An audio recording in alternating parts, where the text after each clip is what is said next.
DC high schooler is getting international attention for his activism. 17-year-old Jerome Foster II has held a climate strike in front of the White House for 57 weeks in a row. And after more than a year, he has no plans on stopping now. This is not just a movement for young people. This is for everyone, because we need everyone to take climate action seriously. Thank you.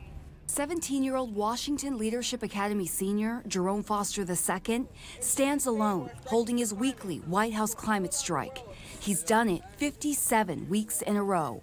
I think it's practical if we have political courage. Sometimes he's approached by skeptics. Other times he's surrounded by supporters and eventually joined by fellow climate justice activists. Thank you for coming. Jerome's passion for climate activism is beginning to garner national attention. Popular environmental activist Greta Thunberg recently reached out to him directly. After discovering Jerome, actress Jane Fonda asked him to join her during her climate protests, which Forbes later found out about. It's just been a really crazy experience because Greta has breathed new life into the environmental movement. Greta has inspired masses of young people to fight for the environment, transforming what was once a fringe movement into a hot new trend for Gen Z. A new Washington Post Kaiser Family Foundation poll found a solid majority of American teenagers are convinced humans are changing the Earth's climate and believe it will harm them personally.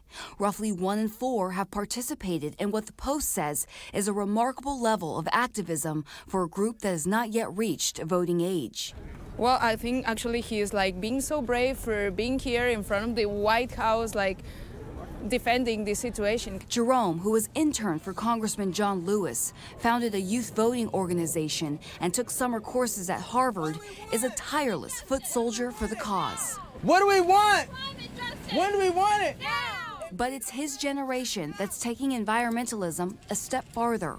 Out of fear, theirs may be the last that can save planet Earth from its inhabitants. We understood the crisis and we educated ourselves when we were younger, and we're saying adults aren't taking the action, so we're going to have to step up and we're going to have to start championing these issues. And if we have to sacrifice our education, sacrifice our time, we're going to have to do that.